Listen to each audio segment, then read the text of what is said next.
Good evening, everyone. Thank you for joining us tonight. You're watching the News every moment online. In the headlines, Discover Dominica Authority announced that package tours have been organized for visitors. American Canadian School of Medicine hosts successful blood drive. Creole in the Streets kicks off with Trade Expo. Thousands protest in Tunisia over pollution over phosphate plant. Dominica State College hosted academic exchange with Guangdong Institute. And Prime Minister Andrew Holness urges Jamaicans to embrace artificial intelligence into a more tech-driven future. These and more stories coming up next. World Creole Music Festival, are you ready? Dominica, I love you guys. I love you. Let's get this show.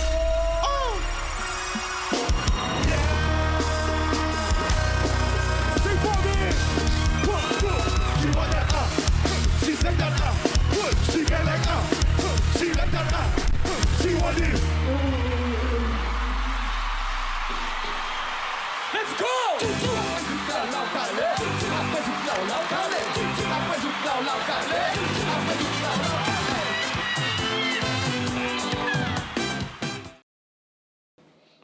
And welcome back, everyone. I'm your presenter, Rick Francis, and this is the news broadcast for the 17th of October 2025. Let's look at local news this evening. Creole Heartbeat and its partners held a Creole consultation at the UWI Open Campus under the theme Legitimizing Creole from Vernacular to Vehicle to Identity Education and Development. Founder of Creole Heartbeat, Leroy Wadix Charles, explains the intention of today's consultation. The intention basically is to take stock of radio languages and to assist the present a document to our cabinet as to how can we move forward with the language to get a holistic approach, every Dominican to appreciate the value of the Creole language, also to give the history of the language in the other territories where Creole is spoken, and generally so that we can form a fraternity where we can further push and boost the language, not only in Dominica, but throughout where Creole is spoken. At the consultation, two of Dominica's Creole pioneers were honored for their contribution to the preservation of the language. Grace Henderson received on behalf of her father, Felix Henderson, whose contribution to Creole cannot be overemphasized, and Amanda Richardson received on behalf of Demala Fontaine. Also making news this evening, Odile John Baptist, Product Development Manager at Discover Dominica Authority, announced that package tours have been organized for visitors and encourage everyone to take advantage of these tours and explore the beauty of the nature island. She made these comments at the World Creole Music Festival press conference on Thursday. Let's take a listen. Discover Dominica Authority is pleased to reaffirm its Come for the Vibe, Stay for the View initiative. This initiative invites visitors to explore Dominica beyond the festival stage and immerse themselves in the authentic experiences that define the nature island. We have partnered with a number of local tour operators to develop exciting pre- and post-festival packages designed to enhance visitor engagement and create unforgettable experiences before and after the main festival dates. 11 local tour operators, including Tinat Canyon, Extreme Dominica, Cool Dominica, Wacky Rollers, Dive Dominica, Whitey Kubuli Tours, Rainforest Riding, Rainbow Expedition, Cobra Tours, Sheppy Fun Tours, and Soufriere Outdoor Center have each crafted unique packages that showcase the very best of Dominica. And in the spirit of community and compassion, the American Canadian School of Medicine, ACSOM, in collaboration with the Blood Bank at the Dominica China Friendship Hospital, hosted a successful blood drive yesterday, October 16th, bringing together students, staff, faculty, and members of the wider Portsmouth community. The event ran from 9 a.m. to 3 p.m. and saw an impressive turnout, with more than 20 volunteers stepping forward to donate blood and help save lives. The day began on a high note as former parliamentary representative Ian Douglas led by example, being the first to donate. His contribution set the tone for what became a meaningful and impactful day of giving. Organizers expressed heartfelt gratitude to everyone who participated, emphasizing the importance of regular blood donation in strengthening Dominica's healthcare system and saving lives. The American-Canadian School of Medicine remains committed to supporting community health initiatives and fostering a spirit of service among its students and partners. The Dominica State College, DSC, hosted an engaging academic exchange with the Guangdong Institute for International Studies, GIIS. The session centered on themes of urban development, innovation, and tourism, highlighting Dominica's ongoing growth and the remarkable advancements within China's Guangdong province. Presenters included Dr. Delbert Paris and Professor Li King, Cities and Urban Development, Ms. Katie Julian and Professor Xu Zhengsheng, Tourism and the Industry. The collaborative exchange fostered meaningful dialogue, mutual learning, and strengthened academic and cultural ties between the two institutions. The National Development Foundation of Dominica, NDFD, officially kicked off its Creole in the Street event today with a vibrant trade expo showcasing Dominican products and services. This year's event is being held under the theme Sustainable Communities through Celebration of Local Business Innovation. At the opening ceremony, Executive Director of the NDFD, Mr. Cletus Joseph, encouraged patrons to support local entrepreneurs and purchase Dominican-made products. And to celebrate what we consider to be the premier marketing opportunity for small and micro businesses in our nature isle. You will be exposed to a snapshot of our micro, small, and medium enterprise sector and their innovations in real time.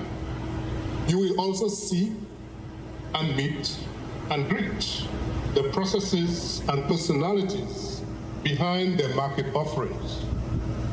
Well, we invite you to patronize, engage, and let me say it directly, please buy the products on offer.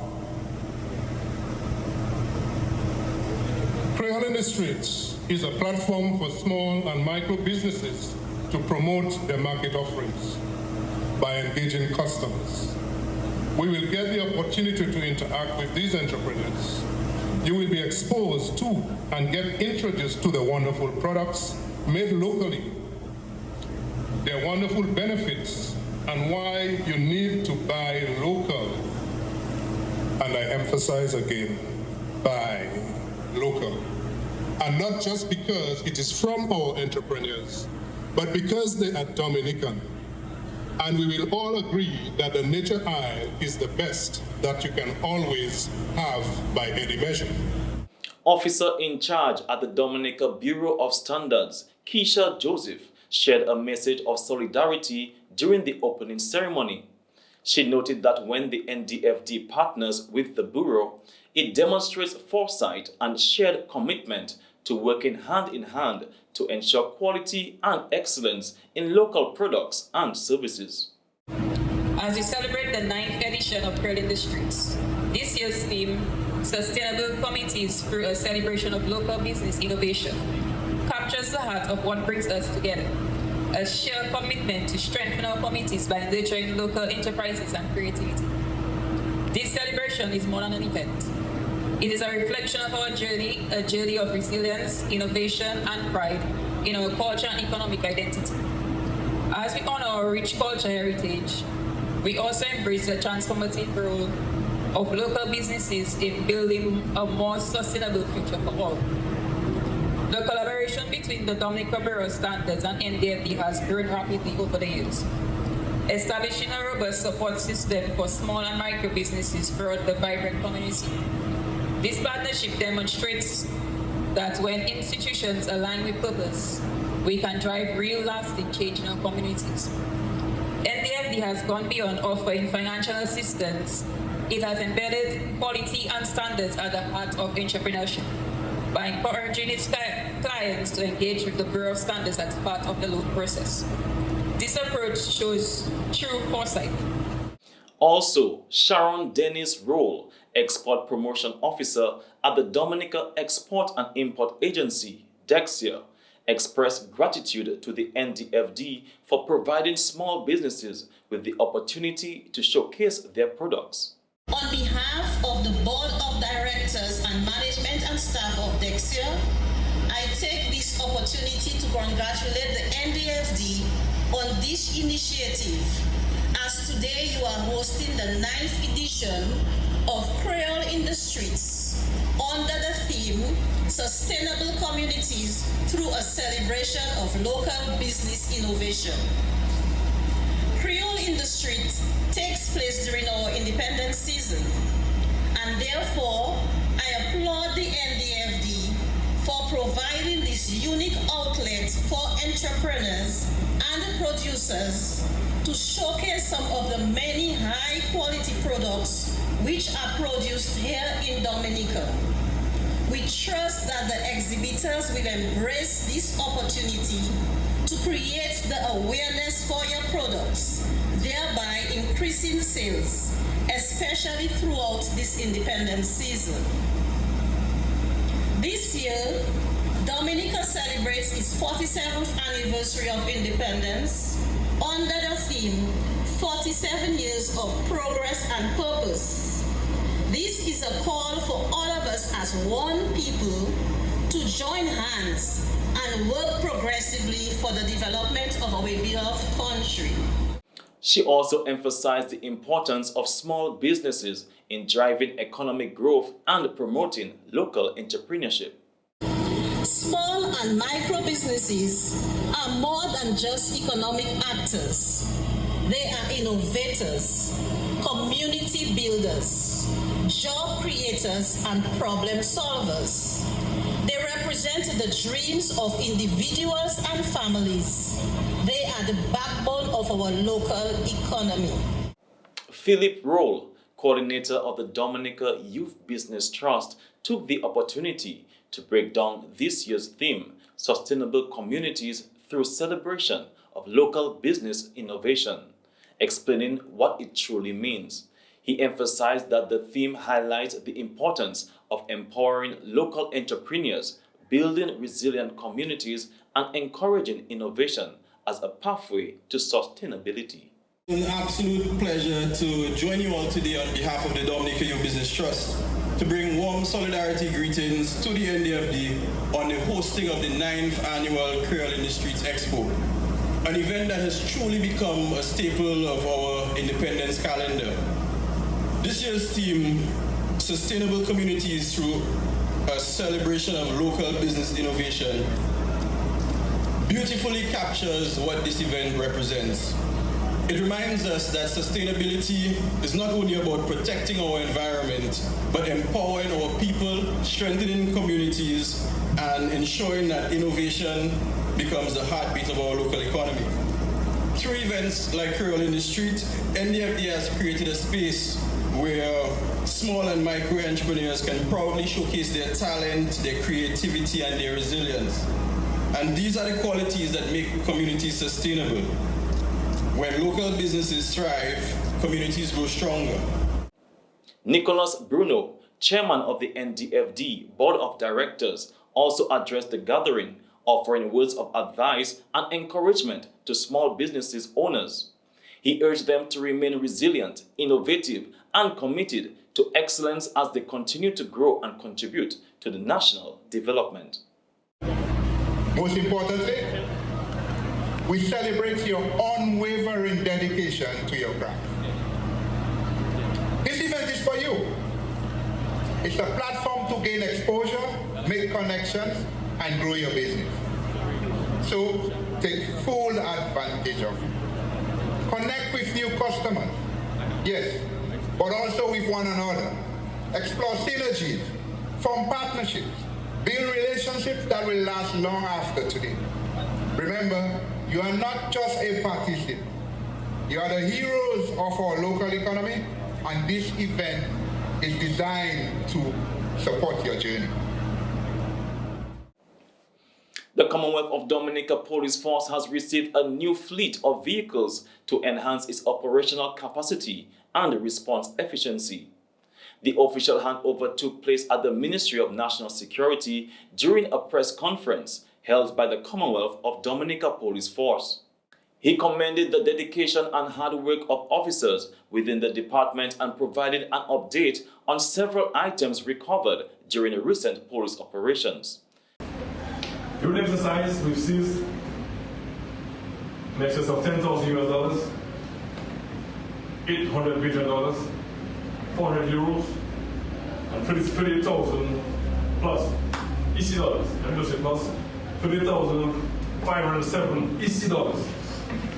We've seized and recovered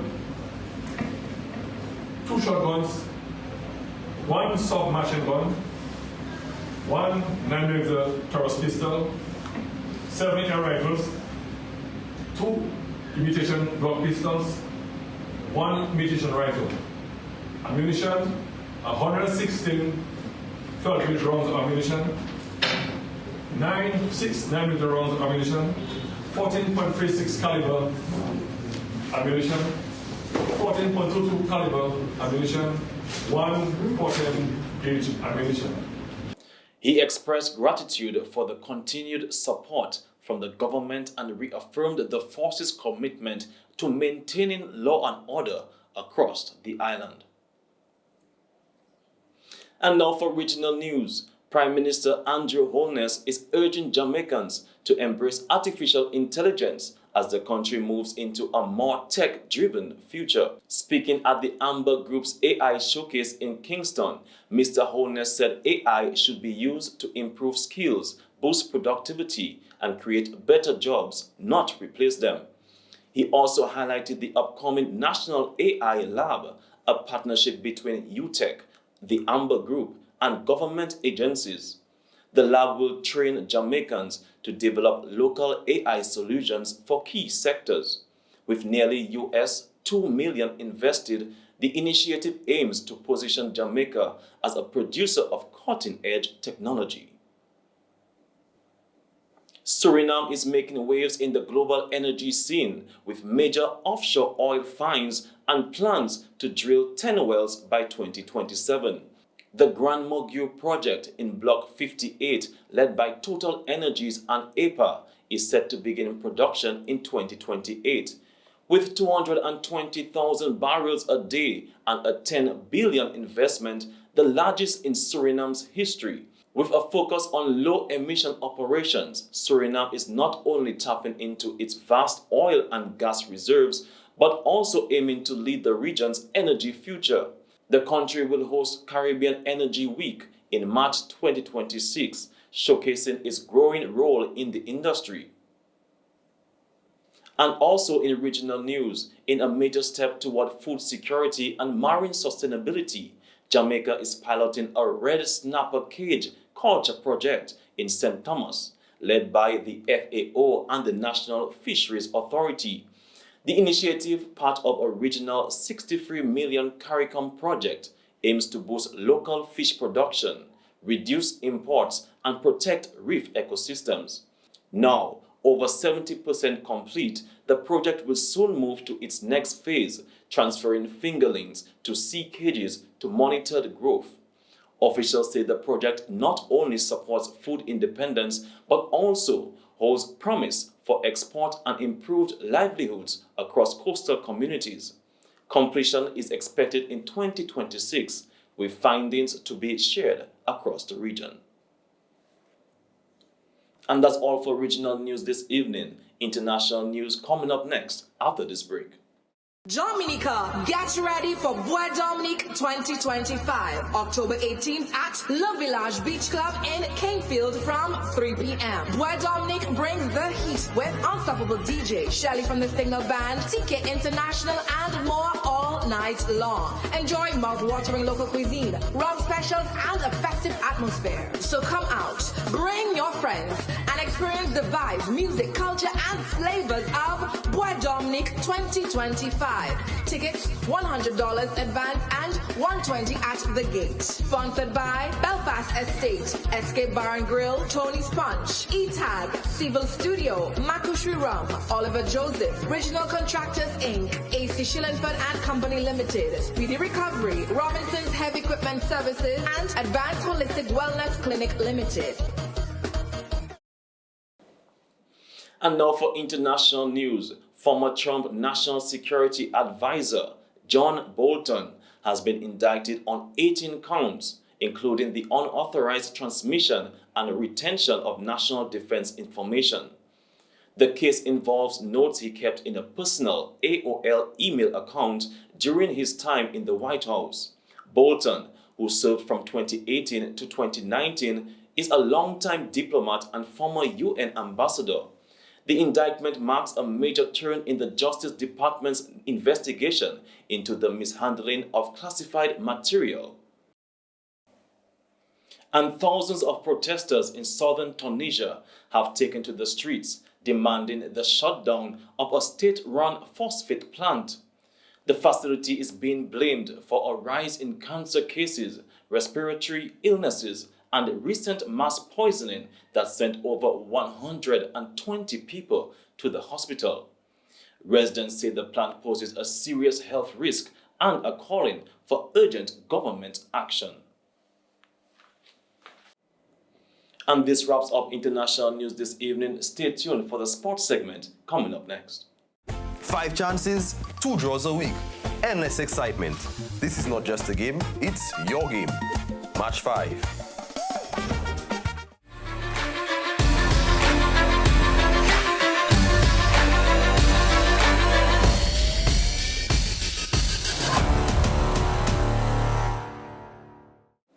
And welcome to the sports segment. The stage is set for the Premier League President's Cup Tournament semi-finals, and fans are in for an exciting weekend of top-tier action. On Saturday, October 18th at 7 p.m., it's Portsmouth facing off against Bath Estate FC. This should be an exciting one as both teams battle it out for a spot in the finals. Then on Sunday, October 19th at 6:30 p.m., is another thrilling showdown as Harlem United takes on the energetic squad from the Southeast FC. Both matches will be held at the DFA Technical Center and streamed live, so don't miss out. Stay tuned and get ready for an action-packed weekend of football. And it was a thrilling night of basketball in the DABA Division 1 playoffs as both semi-final matchups brought the heat. In the first game, semi-final at 7 p.m., the BAA Sharks evened the series with a 67-50 win over the happy 767 Dominators. The Sharks were led by Jaden Scotland and Tyler Rudette, who both scored 16 points, while Christian Scotland added 13. For the Dominators, Arundel Debon put up 13 points, with Andel Olivans contributing 11 points. The series is now tied at 1-1, setting up a decisive Game 3 this Saturday, October 18th. And in the second semi-final at 9 p.m., the Paybush Eagles soared past Detroit's Blazers with an 84-73 victory, thanks to a massive 43-point performance from Shama Felicity. Kaden Paul added 16 points and the Eagles clinched the series 2-0. They now advance to the Division 1 finals where they'll face the winner of Saturday's showdown between the Dominators and the Sharks. Exciting basketball action continues this weekend. Don't miss it. And the 2025 Sports Division Secondary Schools Independence Athletics Championship got underway on Thursday at Benjamin's Park in Portsmouth. Sports Officer Godwin Dorset had this to say. Day 1 of the Sports Division Secondary Schools Independence Athletics Championship got underway with an opening ceremony at the Benjamin Park today. 14 schools participated, and even under adverse conditions, of the track. It was a great spectacle. At the end of the day activity, the preliminary results stands as follows. In the girls division, the Portsmouth Secondary School is 72 points, the Northeast Comprehensive School 55 points, the Isaiah Thomas Secondary School 53 points, Dominica Grammar School 33 points, and the Convent High School 29 points. In the boys division, PSS also leading with 95 points, followed by the Dominica Grammar School with 61 points, the Northeast Comprehensive with 57 points, the Dominica State College with 50 points, and the Isaiah Thomas Secondary School 46 points. The competition will continue tomorrow, Friday, at 9:30 a.m. at the said Benjamin Park in Portsmouth. The championship continued earlier today, Friday, and results will be posted on our next broadcast.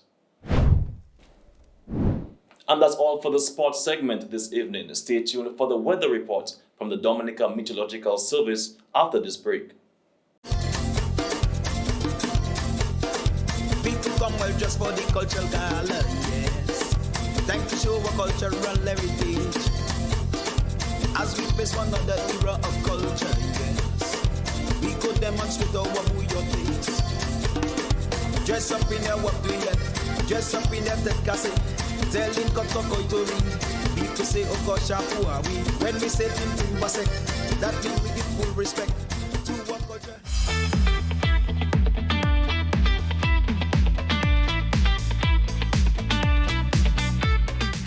Good day to you. This is the weather broadcast from the Med Studio at GMIT for today, October 17th, 2025. We start off today with our tropical weather outlook, and in the central tropical Atlantic near 41 degrees west, we find a tropical wave which is being monitored for further development. This wave has a 0% chance of development over the next 2 days and a 30% chance of development over the next 7 days, most likely in this area which is demarcated in yellow. Therefore, this wave has a higher chance of development after it passes the Lesser Antilles rather than to the east of the Lesser Antilles. We will continue to monitor the progress of this wave. However, regardless of development, this wave is expected to result in an increase in shower and thunderstorm activities on Sunday, along with gusty winds and a deterioration in sea conditions. So do continue to monitor the progress of this wave throughout the weekend. To the west of this wave, we do find another tropical wave located near 52 degrees west. This wave is expected to affect the extreme southern portion of the Lesser Antilles and the South American continent tonight and into tomorrow.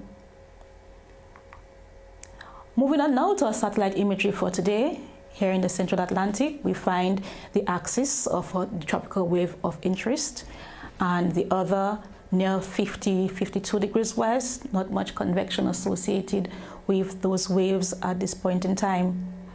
As we move across to the Lesser Antilles, we find a stationary front, well, a cold front becoming stationary as it extends across the Greater Antilles. This cold front has a prefrontal trough associated with it, which has been affecting the Lesser Antilles over the past 24 hours. So we find some deep convection with thunderstorm and moderate to heavy showers has been occurring across the leewards over the past 24 hours.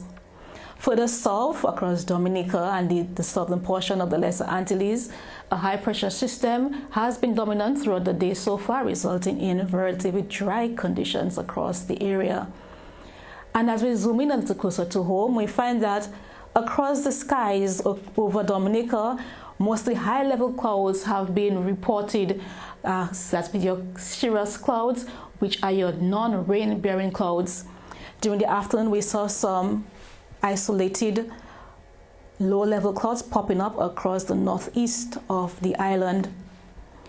And as we move on to radar imagery, it indicated no shower activity across the island throughout the day so far, with just some light showers occurring over open water.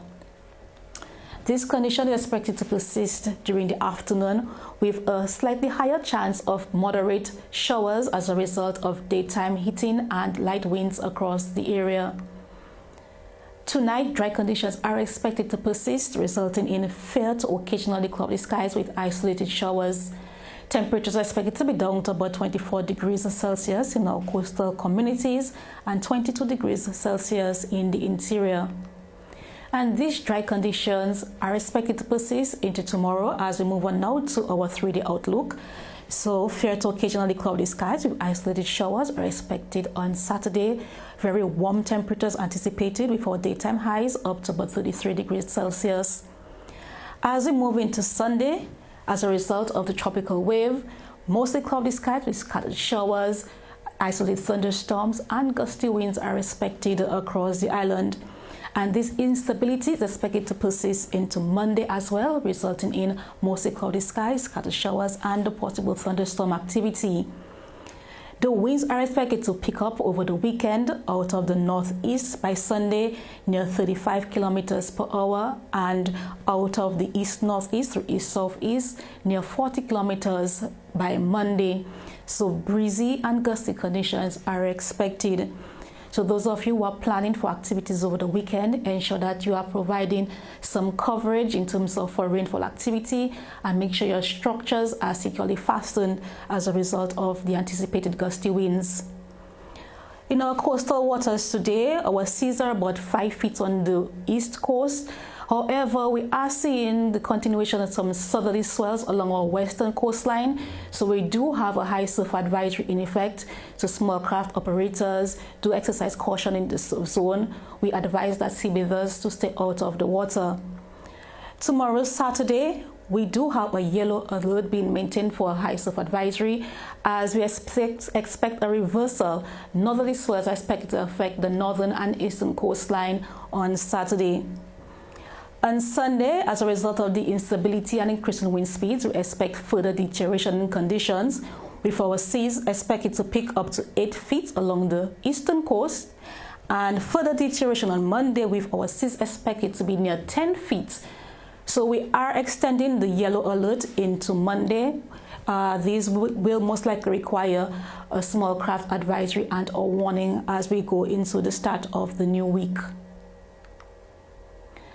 The sun will rise tomorrow at 5:58 a.m. and will set at 5:43 p.m. The first high tide tomorrow will be at 1:33 a.m. and the first low tide at 7:56 a.m. Do remember that for further information, updated information, you can join us in our WhatsApp channel or visit our Facebook or Instagram platforms at Dominica Met or even our website at weather.gov.dm. Thank you for joining us today. Do continue to stay informed. Until next time. And this brings us to the end of tonight's news broadcast for the 17th of October 2025. I'm your presenter, Rick Francis, and on behalf of the entire newscast, we say thank you for viewing. This has been EmoNews, every moment online. Good night.